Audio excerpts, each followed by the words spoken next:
2024 നമ്മൾ drop shipping business ചെയ്ത് വിജയിക്കാൻ ആഗ്രഹിക്കുന്നുണ്ടെങ്കിൽ നമ്മൾ മനസ്സിലാക്കേണ്ട ഒരു പ്രധാനപ്പെട്ട ഒരു കാര്യം എന്ന് പറയുന്നത് പ്രോഡക്റ്റിൻ്റെ പ്രൈസാണ്. ഇപ്പോൾ നമ്മൾക്ക് ഷോപ്പിഫൈ ത്രൂ ആണ് നമ്മൾ ഡ്രോപ്പ് ഷിപ്പിംഗ് ചെയ്യുന്നതെങ്കിൽ, ഷോപ്പിഫൈ വെബ്സൈറ്റിലൂടെയാണ് നമ്മൾ ഡ്രോപ്പ് ഷിപ്പിംഗ് ചെയ്യുന്നതെങ്കിൽ ഒരുപാട് ആപ്പുകൾ, നമുക്ക് ഡ്രോപ്പ് ഷിപ്പിംഗ് ആപ്പുകളുണ്ട്.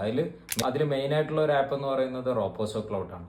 അപ്പോൾ പലപ്പോഴും നമ്മൾ മനസ്സിലാക്കേണ്ട ഒരു കാര്യം എന്ന് പറയുന്നത്, ഇത് ഭയങ്കര ഈസി ആയിട്ട് നമുക്ക് ചെയ്യാൻ പറ്റുമെന്നുണ്ടെങ്കിൽ നമ്മുടെ പ്രോഡക്റ്റിന്റെ പ്രൈസ് എന്ന് പറയുന്നത് വളരെ ഇമ്പോർട്ടൻ്റ് ആണ്. ഇപ്പം ആമസോൺ, ഫ്ലിപ്കാർട്ട്, മീഷോ ഈ ഒരു 3 വെബ്സൈറ്റിൽ എൻഗേജ്ഡ് ആയിട്ടുള്ള ഷോപ്പേഴ്സ് കയറി പ്രോഡക്റ്റിന്റെ പ്രൈസ് പലപ്പോഴും ചെക്ക് ചെയ്യാറുണ്ട്. മെയിൻ സ്ട്രീം വെബ്സൈറ്റിനേക്കാൾ കൂടുതലാണ് നമ്മുടെ പ്രോഡക്റ്റിന്റെ പ്രൈസ് എങ്കിൽ, അതിപ്പോൾ ഒരു 100 രൂപയുടെ പ്രോഡക്റ്റ് ആണ് ആമസോണിലെങ്കിൽ നമ്മൾ സെയിൽ ചെയ്യുന്നത് ഒരു 300 രൂപയ്ക്കാണെങ്കിൽ പലപ്പോഴും നമ്മൾക്ക് സെയിൽ കിട്ടില്ല. അപ്പോൾ നമ്മൾ മനസ്സിലാക്കേണ്ടതെന്ന് പറയുന്നത്, ഡ്രോപ്പ് ഷിപ്പിംഗ് ആപ്പുകൾ വഴി നമ്മൾ സെയിൽ ചെയ്യുമ്പോൾ പ്രോഡക്റ്റിൻ്റെ പ്രൈസ് വളരെ കൃത്യമായിട്ട് നമ്മൾ സെറ്റ് ചെയ്തിരിക്കുക എന്നുള്ളതാണ്. അതിനൊരു സൊല്യൂഷൻ ഞാൻ നിങ്ങൾക്ക് പറഞ്ഞുതരാം.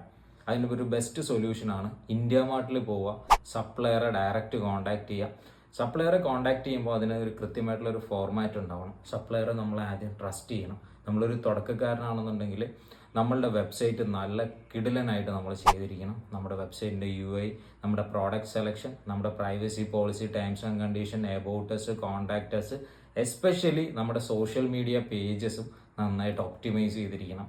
ആളുകൾക്ക് നമ്മുടെ പ്രോഡക്റ്റ് വാങ്ങുന്നുണ്ടെങ്കിൽ ഒരു ട്രസ്റ്റ് ഫാക്ടർ ഫീൽ ചെയ്യണം നമ്മുടെ വെബ്സൈറ്റിൽ വന്നു കഴിഞ്ഞാൽ.